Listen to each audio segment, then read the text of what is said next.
یہ آنے والا ہفتہ اس میں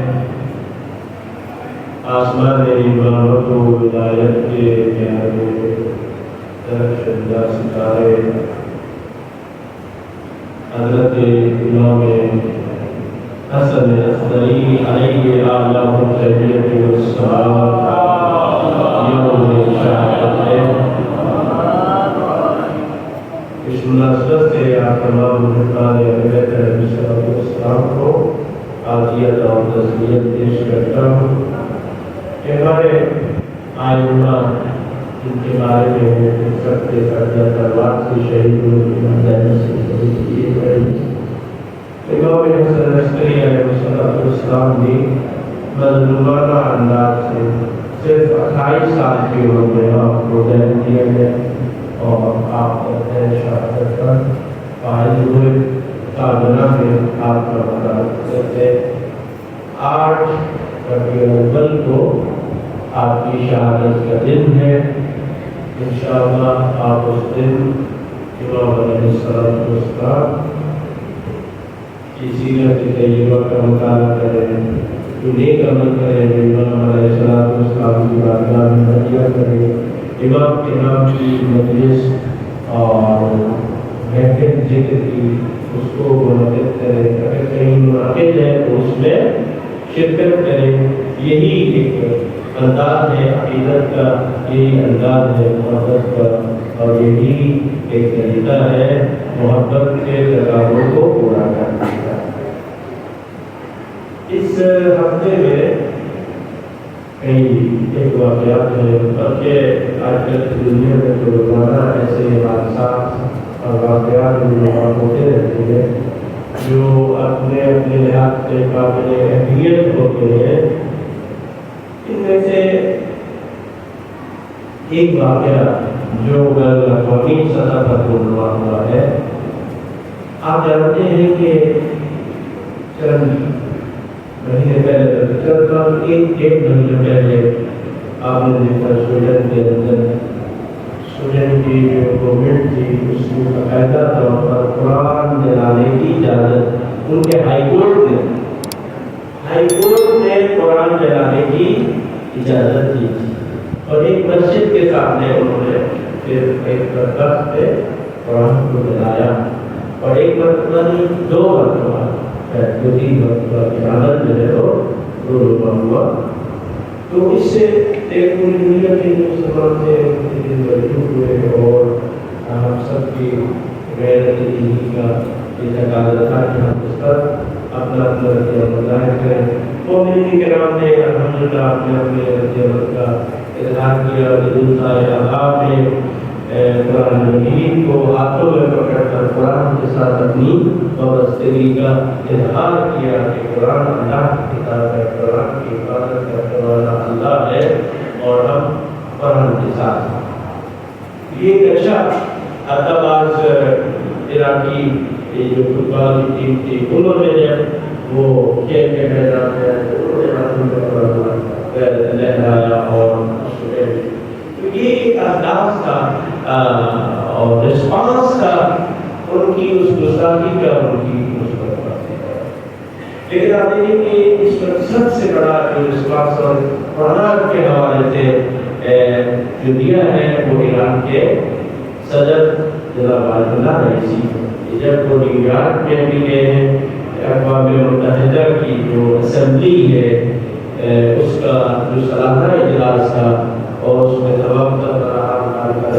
خطاب کرتے ہیں، تو اس میں جب ان کی خطاب کی باری آئی تو ان کے ایک ہاتھ میں قرآن مجید تھا، اور اس نے قرآن مجید کی عظمت کیا حوالے سے اس اقوام متحدہ اس پر انہوں نے اس قرآن کی عظمت کے حوالے سے بات کی اور قرآن کے دفاع کی بات کی۔ یہ آگے دیکھیں کسی اور مسلمان ملک کے صدر کو بھی یہ توفیق ہوئی ہے کہ وہ اس طرح کا کیا کرے، اظہار کرے۔ یہاں دیکھیں اعتراف کرنے میں بھی کوئی حد نہیں، اچھی بات کی ساتھ کو تعریف کرنے چاہیے۔ پہلے ہمارے جو ملک کے وزیر اعظم تھے عمران خان،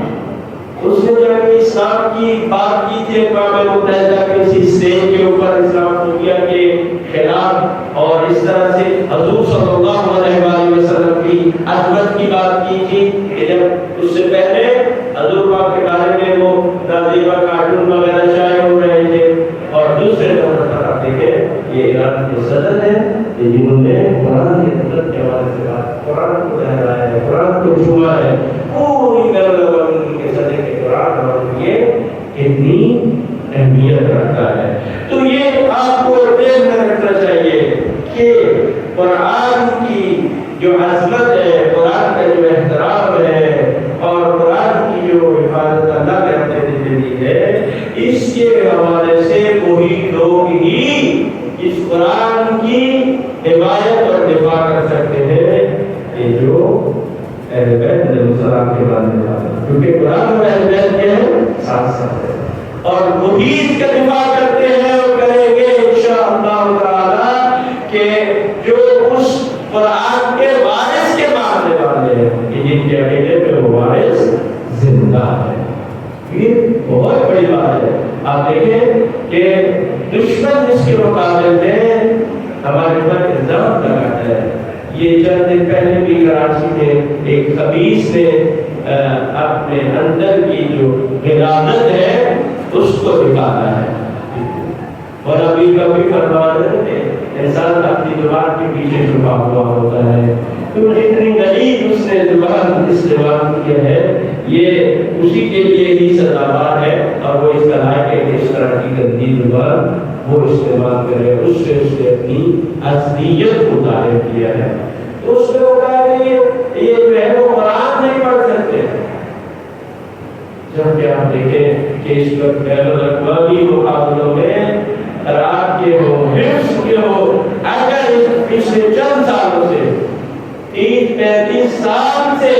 اگر کوئی فرسٹ آ رہے ہیں، پوزیشن لے رہے ہیں بین الاقوامی مقابلوں میں، تو وہ کوئی اور نہیں ہے، وہ اہل بیت علیہ السلام کے بارے میں۔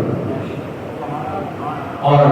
اس میں بھی آپ دیکھیں اس کو ضرورت نہیں ہے کوئی عالم اسلام نے کہ قرآن کی عظمت کے حوالے سے اس طرح سے بات کریں، یہ پھر اسی نے بھی بات کی ہے جو امیر المومنین علی بن ابی طالب علیہ السلام کا ماننے والا ہے۔ اور یاد رکھیں یہ اسلام کی جتنے بھی مقدسات ہیں، اس کی حقیقی حفاظت کرنے والے وہ وہی ہو سکتے ہیں جو اہل بیت علیہ السلام کے ماننے والے ہیں، کیونکہ ہمیں یہ چیز پھر سے دیکھنی چاہیے ہے۔ ہمارے امام حسین علیہ السلام نے قرآن کی عظمت کے لیے اپنی جان کو قربان کیا ہے، قرآن کو بچایا ہے، اور اہل بیت علیہ السلام کی پوری زندگی اسی قرآن کی ترویج شاید اور حفاظت میں گزری ہے، اور اس میں انہوں نے اپنی جانیں قربان کی ہے، اور انشاءاللہ جانے والے ان کے پیروکار بھی قرآن کی عظمت، قرآن کے دفاع، قرآن کی حفاظت اور قرآن کی ترویج ارشاد میں بھی اسی طرح سے اہل بیت علیہ السلام کی پیروی کرتے ہوئے اپنا کردار ادا کرتے رہیں گے انشاءاللہ تعالی۔ آپ امید سے یہ ایک گزارش ہے کہ چونکہ جگہ کم ہوتی ہے لیکن آگے والی جگہ کافی خالی پڑی، تو پچھلے مومنین پھر کہیں بیٹھ جاتے ہیں، پھر بعد میں اکثر دور پہ بیٹھ جاتے ہیں، تو ان کے لیے مشکل ہوتا ہے۔ تو گزارش ہے کہ پہلے اپنی صفحے آپ لوڈ کر لیا کریں اور اس کے بعد پھر بات ہوگا۔ ابھی دیکھیں کافی جگہ خالی ہے، آپ ان سے گزارش ہے کہ ذرا آگے تشریف ہے تاکہ جو دور پہ مومنین بیٹھے ہیں ان کے لیے جگہ بن جائے، اور انشاءاللہ بھی موسم بھی بہتر ہو رہا ہے، پنکھے کی بھی شاید اتنی زیادہ ضرورت نہ ہو۔ صلوات پڑھیں محمد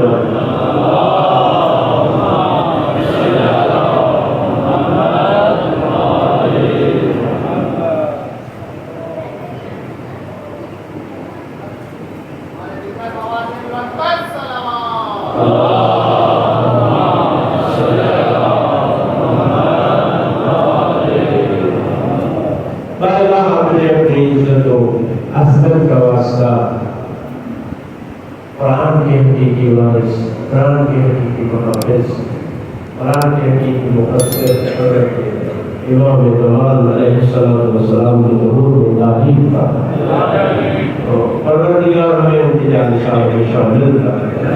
اور کے دست